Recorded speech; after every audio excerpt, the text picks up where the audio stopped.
Loving Heavenly Father, we want to thank you this moment for loving us, and because of that love, you gave yourself and you suffer on the cross. Lord, we thank you for that.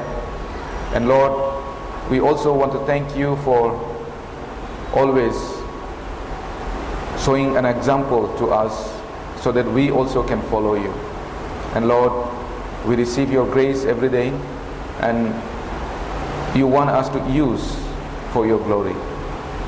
Lord, many times we are weak, and even though we know the things, but we cannot follow. Lord, help us, give us the strength so that we can follow you, we can do the things that you want us to do.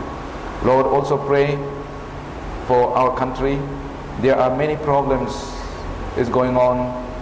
Lord, you know all the things, and Lord, we pray that everything helps so that even in this kind of situation we can continue to preach the gospel, and we can extend your kingdom, and we can always remember the purpose why we are in this world. And Lord, we also pray if there's anyone who is not feeling well, Lord, be with them and give them strength so that they can overcome. Lord, just we begin till the end, be with us. In Jesus' name I pray. Amen.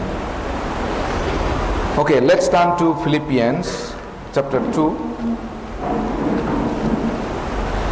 Philippians chapter 2, verse 1 to 5. Philippians chapter 2, verse 1 to 5. If we found, we'll read together slowly. Shall we read? Therefore, if there is any consolation in Christ, if any comfort of love, if any fellowship of the Spirit, if any affection and mercy, fulfill my joy by being like-minded, having the same love, being one accord of one mind. Let nothing be done through selfish ambition or conceit, but in lowliness of mind, let each esteem others better than himself. Let each of you look out not only for his own interest, but also for the interest of others. Let this mind be in you, which was also in Christ Jesus. Okay, up to verse 5. Okay, may God bless each one of us through reading his holy word. Today, I will like to emphasize, follow Christ's example and serve one another humbly. Actually, we are here in this world to serve one another, and Jesus said actually we are here to serve God, but when we serve one another, that is the serving God. So it is important to serve one another. And how can we serve one another? Following Jesus. Because Jesus is a perfect example he gave us, so we can follow in him. Okay, we read already. So here in verse 2, Apostle Paul say, fulfill my joy by being like-minded, having the same love, being of one accord, of one mind. Fulfill my joy. Verse 1, he said, if there is any consolation in Christ, if any comfort of love, if any fellowship of the Spirit, if any affection and mercy, fulfill my joy. That means, if you have a joy, if you have a comfort from Christ, if you have a love, if you are in the fellowship, then fulfill my joy. Now, fulfill my joy means make me truly happy. How we can make happy Apostle Paul? Or how can we make happy to God? When we walk together. Here it says in following verse, we can see that let nothing be done through selfish ambition or conceit. Verse 2, the latter part, being one accord of one mind. So first thing is we need to have the one mind. One mind, the mind of Jesus Christ. So Apostle Paul in verse 5 said, let this mind be in you. which is also in Christ Jesus. Let this mind be in you. We have to have the mind of Jesus Christ. We have to have the mind of our Lord Jesus Christ. Then we can be united. Otherwise, it is impossible to be united. We can be united only by the grace of God. We can be united, in Christ. Christ already made us united by washing with His blood. So those who are washed by His blood, we can be united. So only when we come to Christ, we can be united. Because, the goal, the purpose of life will be same. Otherwise, it wouldn't be same. It wouldn't be same. My purpose of life is different. The purpose of life in this world is different. But those who come to Christ, they have a one purpose, and that is to glorify the name of God, to glorify God's name, or to extend the kingdom of God. So let's learn from Jesus Christ. So let this mind be in you, which also in Christ Jesus, and learn from Jesus Christ, Jesus' example, and serve one another. In order to serve one another, we have to follow the example of Jesus Christ. Okay, look at Jesus Christ. He has this mind. Let this mind be in you. What kind of mind Jesus has? He has lowliness, right? Humble mind means lowliness. And he always think for others, selfless. He look for other interests. In verse 4, look for other interests. And he has a mind for sacrificing mind. He is always ready to sacrifice, right? He sacrificed for us. First, he died on the cross.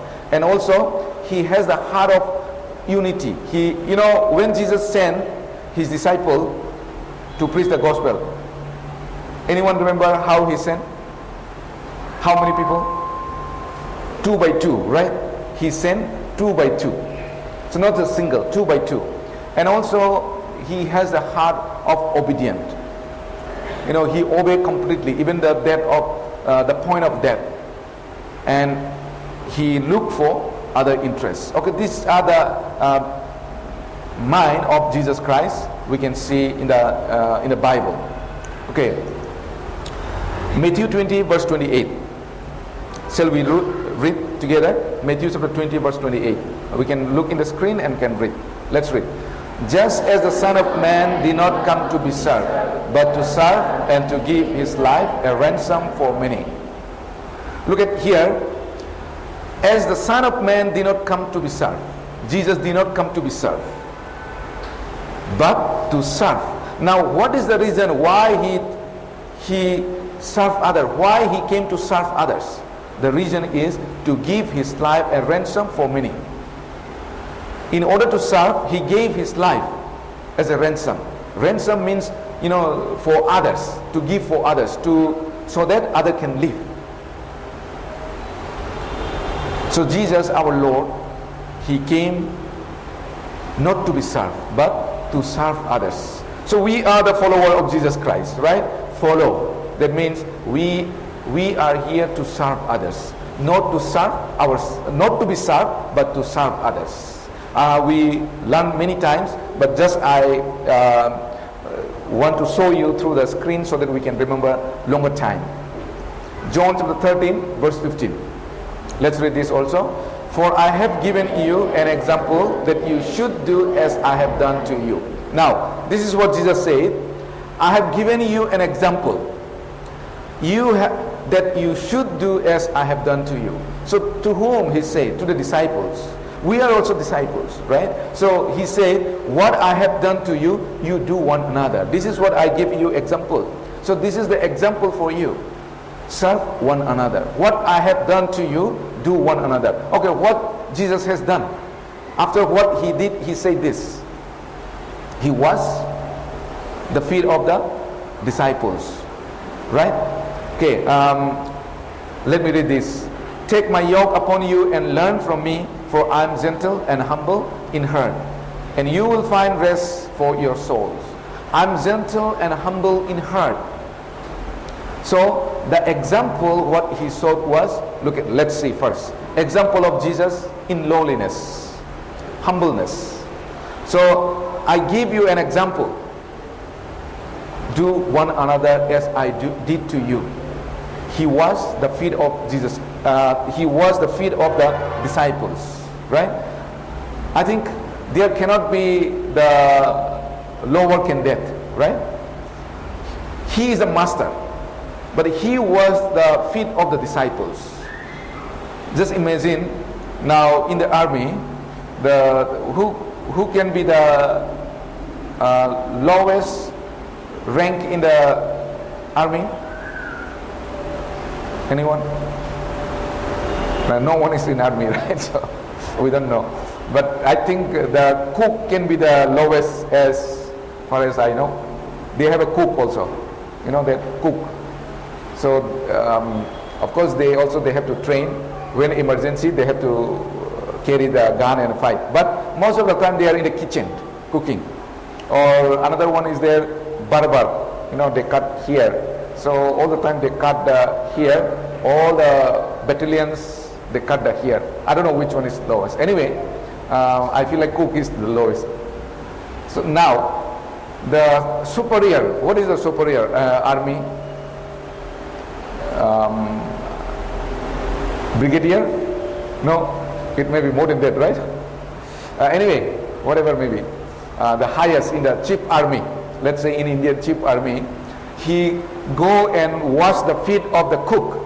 So how it would be? I think it will be very difficult in human sense, right? It will be very difficult. But who is Jesus? Jesus and the disciples, the distance, the difference is much higher than the chief army and the cook. But because Jesus is God himself, he's the creator, but he was the feet of Jesus Christ. So that's why now Jesus said, follow my example. Do as I did to you. Do one another as I did to you. And also we see the example of Jesus being a God. He came as a human being. And he was born in a manger, right? He was born in a manger. Here it says in Luke chapter 2 verse 7, she brought forth her firstborn son and wrapped him in a swaddling clothes and laid him in a manger. So Jesus was laid. He was laid in a manger when he was born. There is no place. So he humbled himself. Who is Jesus? He's God, right? According to the John chapter 1 verse 1, in the beginning there was a word, the word was with God, and the word was God. And 14 said the word became flesh. So this is talking about Jesus Christ. He born the most lowliest place. He is God, but he came in the lowliest place, so that he can serve to everyone. The purpose is he come to serve others. Okay, now we can see, before he died, he entered into Jerusalem riding on the young donkey, right? So why he rode on a donkey? Donkey represent, peace and humble. So he was so humble, right? He's so humbleness. And entire his life, we saw he served others. So unless he humble himself, cannot serve others. So same way, unless we humble ourselves, we cannot serve others. So our heart should be humble. If we are not humble, we cannot serve others. It will not come. Why should I serve him? Right? Why should I serve him? That kind of mentality will come to us. So we need to humble. Okay? The reason why he came with a humble appearance. Already I read, let me read again. Just as the Son of Man did not come to be served, but to serve and to give his life a ransom for many, to serve others. Now, he wants us to serve one another. Okay, serve one another as I did to you. 2 Corinthians chapter 8 verse 9.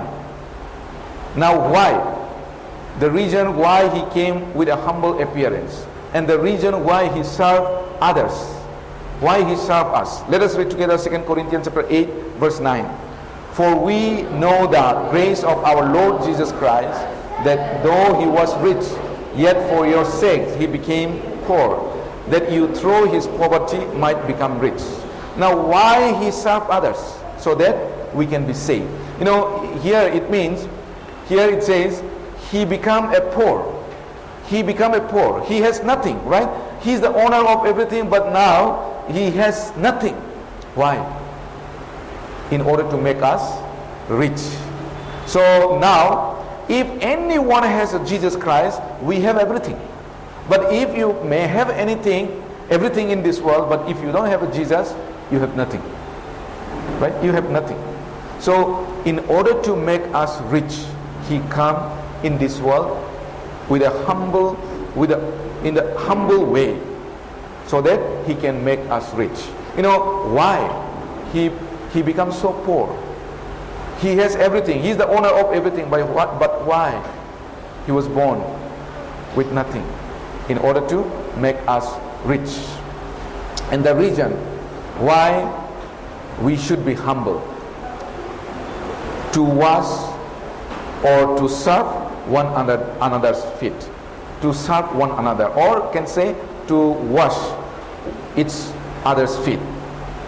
If we are not humble, we cannot do that. The washing feet is the job of the servant in those days. I don't know in your culture. In our culture also is there that olden days. You know, olden days, when some people come from somewhere, then we have to wash the feet of some people. We have to wash. And mostly, you know, if anyone servant in the family servant, there is a servant, they wash the feet of the guests. Anyway, here it says, the reason why we should be humble, that is to serve one another. Serving is like washing the feet of others. Feet of others means among the brothers and sisters. We need to serve one another. John chapter 13 verse 14. Shall we read together? If I then, your Lord and teacher, have washed your feet, you also ought to wash one another's feet. Now I'm your master. I'm washing the feet of you. Then you should be more. You should wash. You also should. That's what here Jesus said. And another, number 2, to receive the grace of God. The reason why we should be humble is to receive the grace of God. If we are not humble, then we cannot receive the grace of God, because the grace comes to the humble people. Okay, let's read James chapter 4 verse 6. Shall we read? James chapter 4 verse 6. God resists the proud, but gives grace to the humble. God resists the proud, but gives grace to the humble. If you are humble, you will receive more and more the grace of God. But those who are proud, okay, let me give just an example. If anyone has a heart, okay, I know everything. Even they come to church, they will not learn anything. Even they come every day to church, they listen the sermon, they will not learn anything. They will not learn anything means there will be no change in their life. But those who are humble, they listen with a humble mind. I need to know. So with that kind of heart, if they listen, then that will touch the heart, and that's how we change. Okay.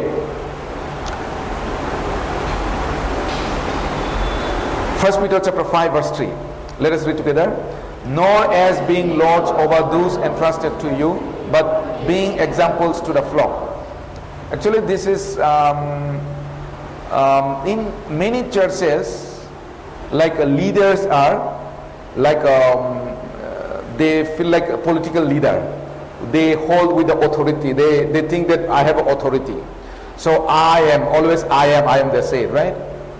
And if they are not, suppose let's say, if they are not informed anything in the church, I am the leader, but Why you're not informing me? So that kind of. But here it says, Apostle Peter said, nor as being lords over those entrusted you, but being examples to the flock. Actually, Apostle Peter saying to the leaders of the church this word, leader of the church. So to the flock means to the congregation, don't be boast. Don't be boast, but be example. Because Jesus is our example. Jesus is leader, but he's an example. Now in political leader, what they do, they tell other people to do, but they never do, right? They never do. But what is the leader of the Christians? What our leader, our Lord, what he did? First he do, then after that he asks other people to do it, right? Suppose it's a very difficult work, he will go and do. And later he will say, okay, I did it, I know how it is difficult, and also you can do it. That's how Jesus did. But in this world, like political leaders, they don't know what is the difficulties or what. They just they ask other people, do it, you have to do it. But our Lord is not like that. So Apostle Peter is saying to the leader of the church, be example to the flocks. Be example. That means you do first, then they will follow. You do, then they will follow, and you can ask them to do. So that's what he means. So Jesus said, Jesus washed the feet of the disciples, and later he said, you do one another. He has done, right? That's why now he said, you do one another. And also he loved the poor people. He those who are despised, he go near to them and he was with them, and he said, do it, love one another. He loved others, and then later he said, love one another, right? So Jesus, we have to learn from the Jesus. Christians, we learn from our Lord. Now, how Jesus, he did, he loved who hate him also, and who were despised. He helped them.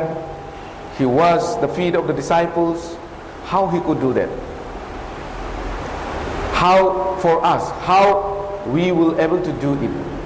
Because we are not like a Jesus. We are not God. He's a perfect, right? He's a perfect being. But how can we do it? Paul said, imitate me as I imitate Christ. So Paul imitate Christ. We have to imitate Christ. The more we imitate Christ, the more we will able to do it. So Paul, I think among the human being, Paul is the perfect who can say this, imitate me as I imitate Christ. Because he forsake everything. He tried, if you read the Bible carefully, Apostle Paul's life, he tried. Even he said, I'm the least of all the apostles. And later he said, I'm the least of all the saints. He really humbled himself. So Paul said, imitate me as I imitate Christ. Matthew 23 verse 12. Shall we read? And whoever exalts himself will be humble, and who humble himself will be exalted. The more we humble, God will exalt us. The more we humble ourselves, God will lift us up. So we have to remember, if we are exalting ourselves, then God will push us down. In Matthew 18 also, let me read. Therefore, whoever humble himself as this little child is the greatest in the kingdom of heaven. If anyone is humble like a little child means what? Little child, they are very innocent, right? They don't know much. So their heart is pure, they are innocent. So we have to be like them. That's what Jesus said. Whoever humbles himself as this little child is the greatest in the kingdom of heaven. When argument comes, when we fight, when the pride is in us. So I'm better, I'm much better than you. Then that time, the argument and fighting and troubles comes. So if we are humble, I think we can avoid fighting argument if we are humble, right? Okay, let's See more. When we serve others, what happened? Church can be united. But when we have a heart like pride, we cannot serve others, and church cannot be united. But church can become division. In the church, division can become, because I will go my own way, you will go your own way, I'm the right, you are the right, everyone say right, then there's no unity, right? So we need to serve others. And who can serve? The humble person can serve others. Then church can be united. And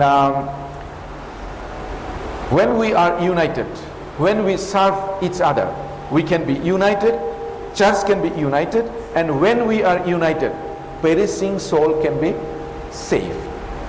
Means there are so many souls who is dying around us. When we are united, then perishing soul can be saved. So here it says, let nothing be done through selfish ambition or conceit.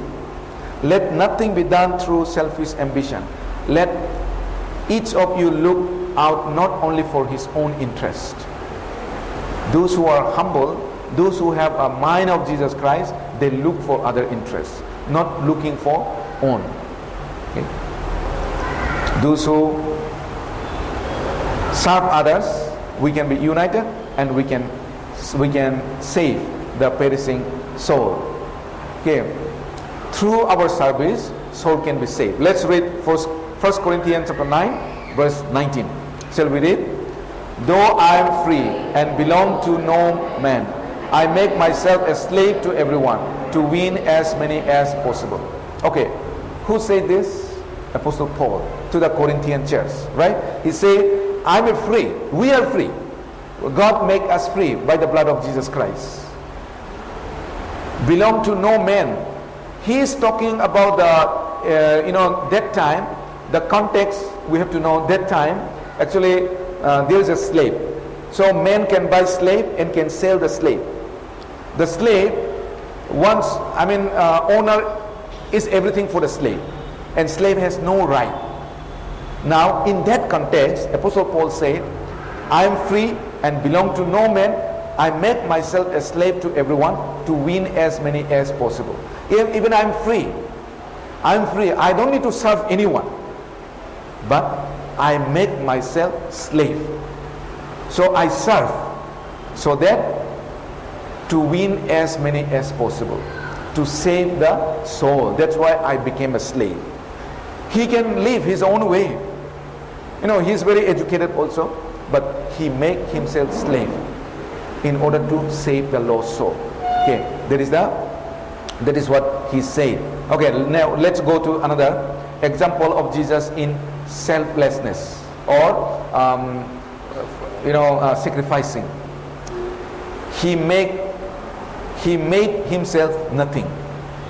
Okay, let's go to Philippians chapter 2, verse 7. Let's read together. But made himself of no reputation, taking the form of bondservant, and coming in the likeness of man. Now, he made himself of no reputation. That means he made himself nothing. Right? Who is he? Who is Jesus? He is God. He is a creator. But he made himself nothing. Now, who is me? I'm nothing.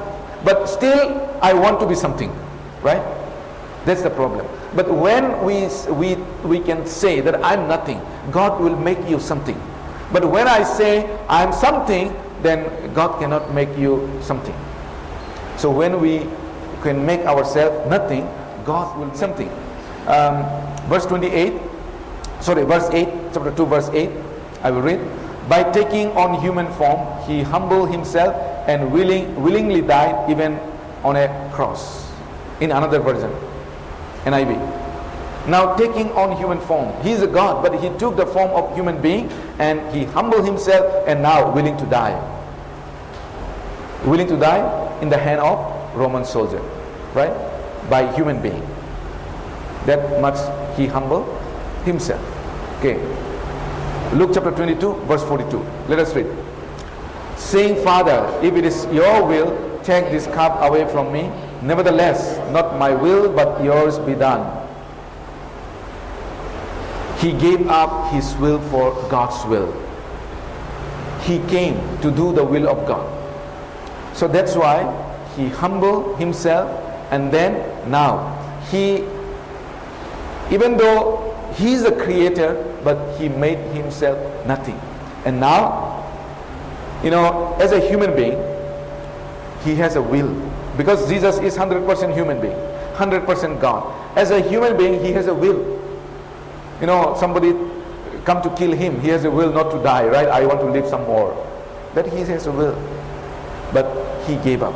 So here it says, Father, if it is your will, take this cup away from me. The dying on the cross, it is so difficult, it is so painful. So as a human being, he's asking, but he remembered the purpose why he is coming, to do the will of the Father. That's why he said, nevertheless, not my will, but yours be done. So,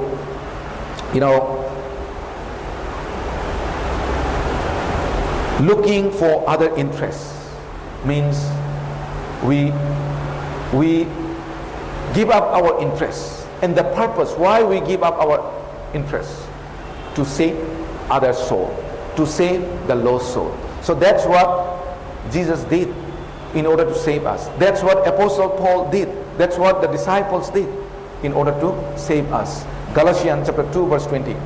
Let us read Galatians chapter 2 verse 20. I have been crucified with Christ. It is no longer I who live, but Christ lives in me. And the life which I now live in the flesh, I live by faith in the Son of God, who loved me and gave himself for me. So this is what Apostle Paul said. I have been crucified. Now I am crucified.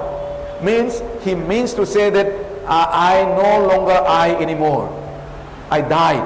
My will died. My desire died. I killed. But Christ lives in me. Everything is given by Christ, so I will live for him. This flesh is for him. Everything is for him. For him, I will live for him. I will not live for myself anymore. That's what Jesus said. Apostle Paul said. Now, let's go to another. He is example of sacrificing. So he's an example in sacrifice. We have to sacrifice. We also have to sacrifice as a Christians. Because unless we sacrifice, we cannot bring other people into Christ. Unless Jesus sacrificed, nobody could be saved. So that's why he sacrificed. Let's read Romans chapter 5 verse 8. Let's read. But God demonstrated his own love towards us, in that while we were still sinners, Christ died for us. Still we are sinner. God loved us. So while we are still sinner, he died for us. We have to sacrifice. There are many things to sacrifice in our life. Maybe I may not be able to give my life, but there are something. If Christians, then we need to sacrifice something. We also have to sacrifice. How can we sacrifice for others? Okay, how it would be possible? We need to love. We need to have the heart of Christ. Then only we can sacrifice. Let's read Galatians chapter 5 verse 24. And those who are Christ have crucified the flesh with its passion and desires. Those who are Christ. First, those who are in Christ, they are ready to sacrifice. Those who are Christ have crucified the flesh. Means those who are born again, they crucified their flesh. If you are Christians, you have to crucify your flesh. And how can we crucify? When we love God, when we love others. If we love God, we can sacrifice for God. Otherwise, we cannot sacrifice. So John chapter 15 verse 3 say, let me read. Greater love has no one than this, to lay down one's life for one's friend. Greater love has no one than this. So there's no greater love than this, the sacrifice. If we love God, we will sacrifice for Him. If we love brothers and sisters, we will serve brothers and sisters. And if we love God, we will serve actually. Because this is the commandment of the Lord, right? Do one another as I did to you. Love, only love can help us to make a sacrifice. We give offering, we give, when we preach the gospel, when we do the seminar, we need money, we sacrifice. Because we love the lost soul. Let's read 2 Corinthians chapter 5 verse 14.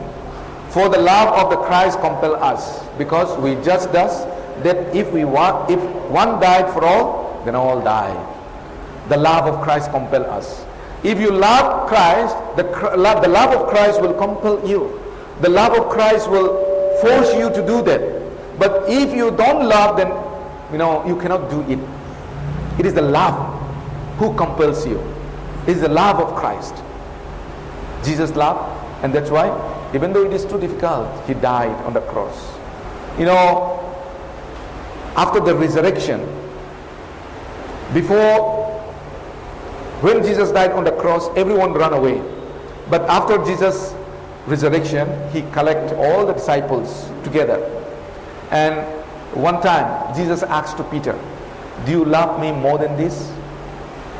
Okay, what does it mean, you love me more than this? Okay, in what that time, what Apostle Peter was doing? Actually, they are eating food, right? They catch the fish and eating the food. That means, can say food, right? Do you love me more than this? Do you love me more than this? 3 times Jesus asked. So he said, yes, you know that, Lord, I love you. Of course, Jesus knew that Peter started loving him. But he wants to, let us know the reader of the Bible. So that's why Jesus asked Peter, do you love me? So same now, it's a question to us. Do you love me more than this? More than the world, more than the money, more than the things of the world? Do you love me more than this? If we love Jesus more than this, actually Jesus will give us the work. Jesus asked Peter, if you love more than this, lame my feet, take care of my sheep. So that's what Jesus said. So when we love, God knows our heart. When we love God, God will give you some work. So if you are not getting any work in the church, means you are not doing. It comes from your heart. If you are not doing anything, then maybe you're not responding the love of Jesus Christ. That's why God is not giving you a chance. Suppose, let's say, when you cannot giving tithe, you cannot giving offering, you cannot have a time to come and clean the church, even though you are not doing anything. You're not working. What I mean is, you are not working, but still you cannot come and join the cleaning church. That means you still cannot love God up to that expectation. That's why God is not allow you to do that. If you love, God will open your eyes and God will let you do. So God is asking to each one of you, do you love me more than this? Sometimes God may ask, do you love me more than your wife? Do you love me more than your husband? Do you love me more than your children? God will ask. It is our response. Okay, if we can love, then we can do it. John chapter 21, let's read. He said to him the 3rd time, Simon, son of Jonah, do you love me? Peter was grieved because he said to him the 3rd time, do you love me? And he said to him, Lord, you know all things. You know that I love you. Jesus said to him, feed my sheep. Now, he feed my sheep. So, Apostle Peter preached the gospel. He take care of the sheep. He take care of the sheep by giving his life. You know how Peter died? Peter died upside down on the cross. So some scientists, some say, medical science says, if anyone put the head upside down, then brain crushed. Brain crushed. So not only pain here, but also some scholars say his brain is also crushed because he was upside down, right? His head was down for a long time. So his brain was crushed. He, in order to take care of the sheep, he gave his life in order to preach the gospel.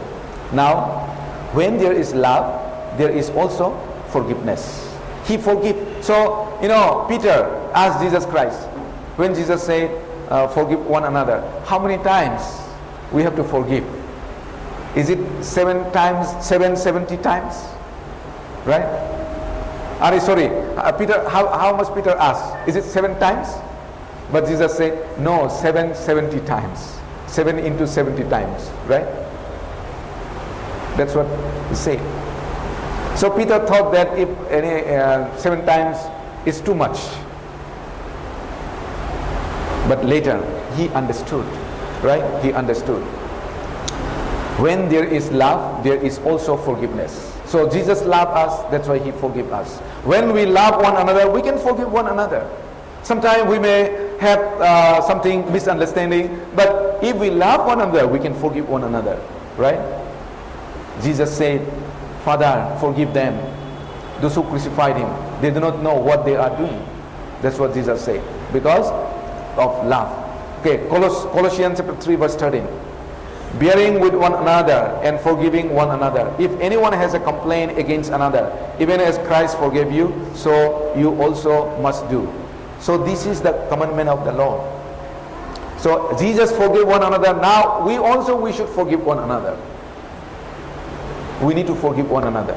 If any problem we have, we should forgive. Should not keep. Forgive one another. Okay, I will tell you one story. In the Bible, right? The unforgiving servant parable. Right? Okay, what happened? Actually, he has a debt, lot of debt. Let's say 20 lakhs rupees. And for that debt, his family should be sold, or his family should be put into prison. He should be in the prison. So that is the rule, that is the law. But his master had pity on him. He asked, please forgive, please give me chance. I will return. So master forgive. Now here let's read. Let me read. Matthew chapter 18 verse 24 and 25. And when he had begun to settle accounts, one was brought to him, was owed him 10,000 talents.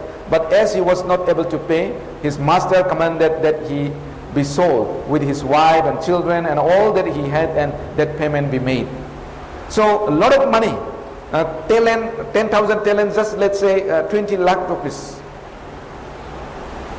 So for that he's supposed to be in the prison, and his family, everyone should be sold into slavery. But the master was pity on him, and he was so merciful to him. So he forgave the entire debt. But he also, the one who was forgiven, he has a servant. Servant means, let's say servant.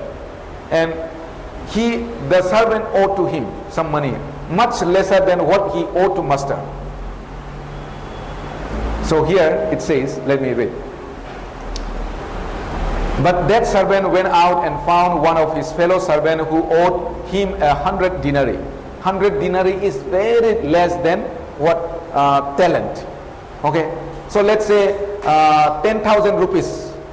He was debt 20 lakhs rupees, but he is supposed to get 10,000 rupees from his servant. Okay, and laid hands on him and took him by the throat, saying, pay me what you owe. Now he said, pay me what you owe. 10,000 rupees, pay me back. He was forgiven by his master. But he is not ready to forgive his servant because only of 10,000 rupees. He demanded repayment from a fellow servant who had borrowed money from him. And now, if his master heard about that, what he will do? He will definitely not be happy, right? I forgive so much money you owe to me, but I forgive you. But why you don't forgive? Let's read this one. So his fellow servant fell down at his feet and begged him, saying, have patience with me and I will pay you all. And he would not, but went and threw him into prison till he should pay the debt. Now, he did that. So, master, if he hear, then he will definitely put into prison. Now, what about us? God forgave our sin. Our sin is much greater than that I commit my fellow Christians or my fellow brothers and sisters. What God has forgiven our sin, it's much greater, much bigger than what we sin against one another. So we should forgive one another. God has forgiven the greatest sin. So that's what God wants. Forgive one another. Okay, let's read Ephesians chapter 4, verse 32. And be kind to one another, tender-hearted, forgiving one another, just as God in Christ forgave you. Forgive one another, as Christ forgive us. Because when forgive one another, here it says, love will cover all a multitude of sins. The love, if we have a love, all our sin will be covered. Now let's see some more example of Jesus in obedience. Let me read. And being found in appearance as a man, he humbled himself and became obedient to the point of death, even the death of the cross. Now Jesus, he's look at how he obeyed God, even the point of death. But can we obey a little bit? We have to obey the word of God. Even he's ready to die now, point of death, right? This is Philippians chapter 2, verse 7 and 8, I guess. So he forgave our sin, and he obeyed till the point of death. 2 Corinthians chapter 5, verse 15. And he died for all, that those who live should live no longer for themselves, but for him who died for them and rose again. Now for us, this is what Apostle Paul said. Those who live should not live no longer for themselves. Christ died for us. We believe in Jesus Christ, so we are not living for ourselves, but we live for the Christ who died for us. Now, we have to live for the Lord, and this we have to obey this word. He obeyed to the point of death. We have to obey. And lastly, let us read this one. Fulfill my joy by being like-minded, having the same love, being one accord of one mind. So God wants us to one mind. Then we can make happy. Not only Apostle Paul, but we can make happy to our Lord God the Father. Okay, so I will finish here. Let's remember Jesus Christ set an example for us. So some example we have learned, humbleness, forgiving one another, loving one another, and also caring one another, and then be obedient. He obey, even though he don't need to obey, but he obey. So there are so many examples, but we learn some of the obedience, some of the example. So when we follow Jesus Christ, we can fulfill the will of our Lord Jesus Christ. So let's remember in our heart. Let's pray. Mighty Heavenly Father, thank you so much for setting us an example, Lord. We are weak, so So Lord, help us so that we can follow your example. And Lord, the more we follow you, the more we can fulfill your desire. So Lord, please help each one of us. In Jesus' name I pray. Amen. Okay, thank you.